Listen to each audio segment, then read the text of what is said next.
How long shall I put up with you, and how long will you keep putting me off? Go at once to Warsaw, you will enter a convent there. Go to that priest, tell him everything, he will tell you what to do next. I do accept, you are in my heart. It is you who will cause me this pain, if you leave this convent. It is to this place that I called you and nowhere else, and I have prepared many graces for you.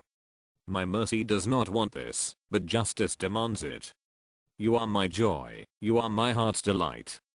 Go to Mother Superior and ask her to let you wear a hair shirt for 7 days, and once each night you are to get up and come to the chapel. How long will you put it off? I was here during your conversation with the Superior and know everything.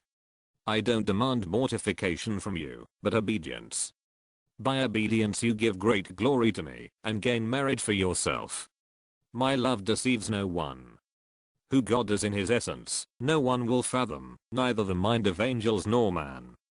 Get to know God by contemplating his attributes. Do whatever you wish, distribute graces as you will, to whom you will, and when you will. Who are you? You are guilty of 1 day of fire in purgatory. Which do you prefer, suffer 1 day in purgatory, or for a short while on earth? One of the two is enough. You will go back to earth, and there you will suffer much, but not for long. You will accomplish my will and my desires, and a faithful servant of mine will help you to do this.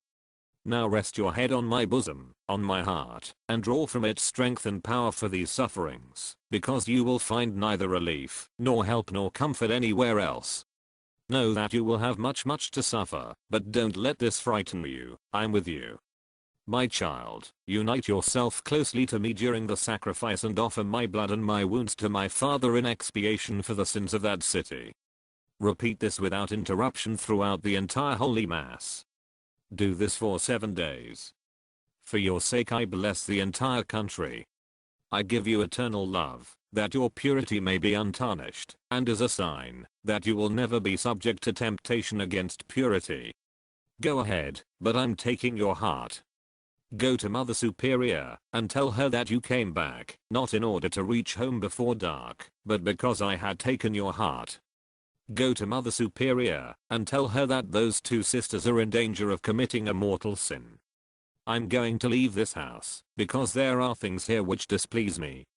I will stay here no longer. Tell Mother General, Michael, that in this house, such and such a thing is being committed, which displeases me and offends me greatly. Paint an image according to the pattern you see, with the signature, Jesus I trust in you. I desire that this image be venerated, first in your chapel, and, then, throughout the world. I promise that the soul that will venerate this image will not perish. I also promise victory over its enemies already here on earth, especially at the hour of death. I myself will defend it as my own glory. My image already is in your soul. I desire that there be a feast of mercy. I want this image, which you will paint with a brush, to be solemnly blessed on the first Sunday after Easter. That Sunday is to be the feast of mercy. I desire that priests proclaim this great mercy of mine towards souls of sinners. Let the sinner not be afraid to approach me. The flames of mercy are burning me, clamoring to be spent. I want to pour them out upon these souls. Distrust on the part of souls is tearing at my insides. The distrust of a chosen soul causes me even greater pain. Despite my inexhaustible love for them, they do not trust in me. Even my death is not enough for them.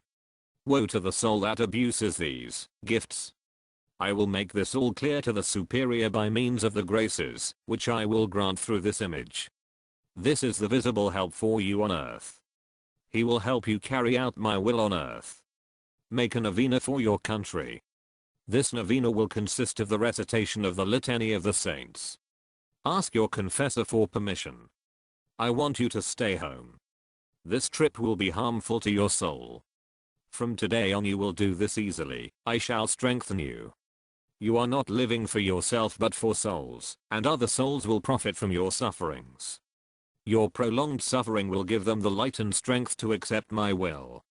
My daughter, to whom are you taking these flowers? Do you believe me now?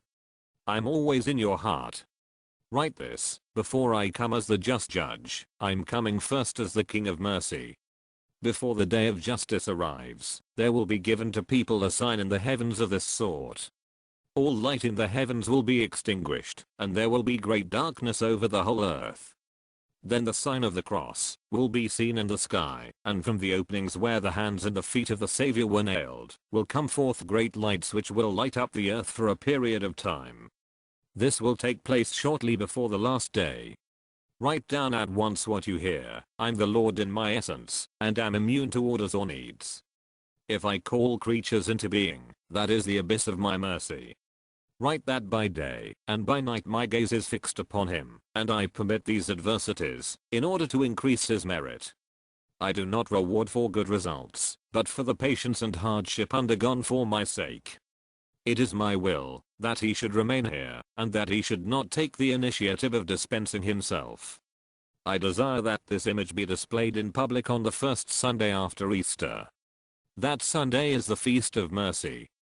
Through the Word incarnate I make known the bottomless depths of my mercy. I'm acting thus with him to give testimony that this work is mine. Tell him not to fear anything, my gaze is on him day and night. There will be as many crowns to form his crown as there will be souls saved by this work. It is not for a success of a work, but for the suffering, that I give reward. Fear not, my daughter, I'm with you. Do not fear, I'm with you. You do not understand this today. Tomorrow, during your adoration, I will make it known to you. You are the delight of my heart. From today on, every one of your acts, even the very smallest, will be a delight to my eyes, whatever you do.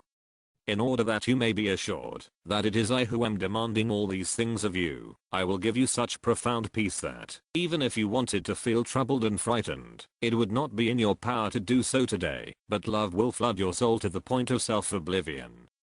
Any transgressions against the confessor touch me myself. Strengthen yourself for combat. I will answer you through his mouth. Be at peace. Consider my sufferings before Pilate.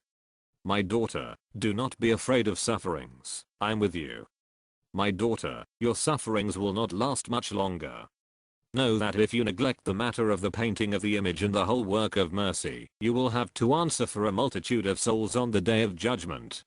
My daughter, do not omit Holy Communion, unless you know well that your fall was serious. Apart from this, no doubt must stop you from uniting yourself with me in the mystery of my love. Your minor faults will disappear in my love like a piece of straw, thrown into a great furnace. Know that you grieve me much, when you fail to receive me in Holy Communion.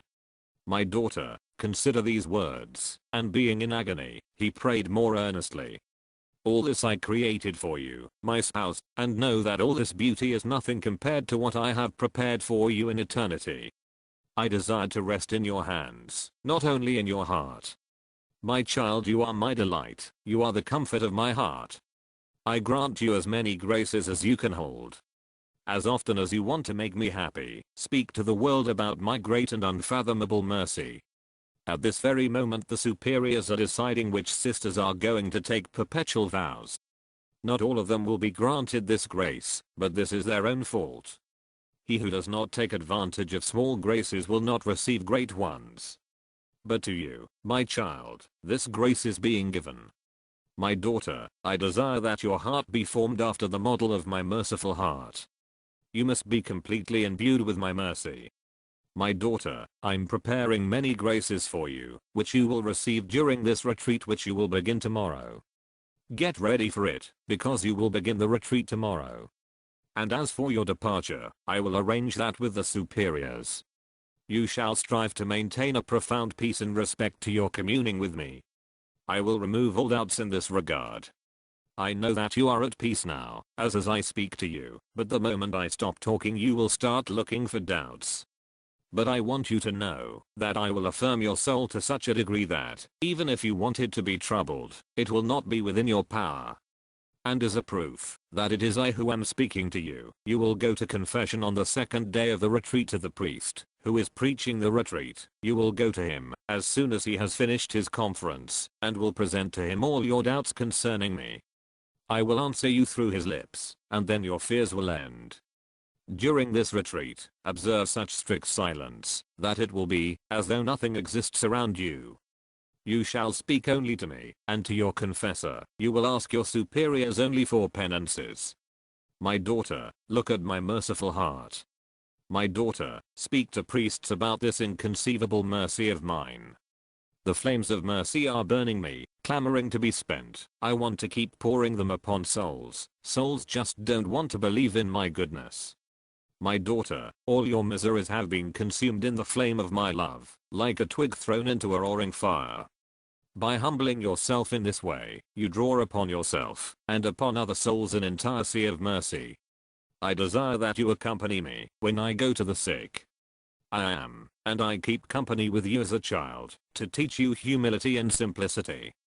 I desire that you know more profoundly the love that burns in my heart for souls, and you will understand this when you meditate upon my passion. Call upon my mercy on behalf of sinners. I desire their salvation. When you say this prayer, with a contrite heart, and with faith on behalf of some sinner, I will give him the grace of conversion. This is the prayer, O blood and water, which gushed forth from the heart of Jesus as a fount of mercy for us. I trust in you. Go to Mother General, Michael, and tell her that this thing displeases me in such and such a house. My daughter, your confidence and love restrain my justice, and I cannot inflict punishment, because you hinder me from doing so. You have taken great part in my passion, therefore I now give you a great share in my joy and glory. My daughter, look into the abyss of my mercy, and give praise and glory to this mercy of mine. Do it in this way, gather all sinners from the entire world, and immerse them in the abyss of my mercy. I want to give myself to souls, I yearn for souls, my daughter. On the day of my feast, the feast of mercy, you will go through the whole world, and bring fainting souls to the spring of my mercy. I shall heal and strengthen them. I will give you help during the retreat before the vows. My daughter, be at peace. I am taking all these matters upon myself. I will arrange things with your superiors, and with the confessor.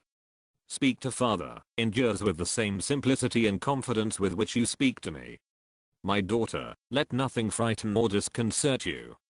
Remain deeply at peace.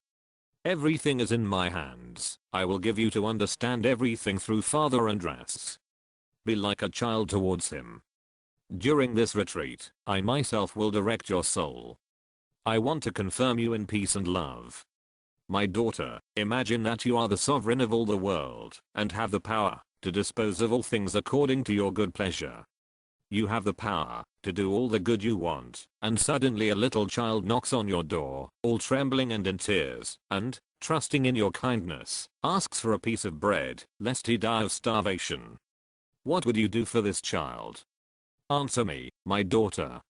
That is how I'm treating your soul.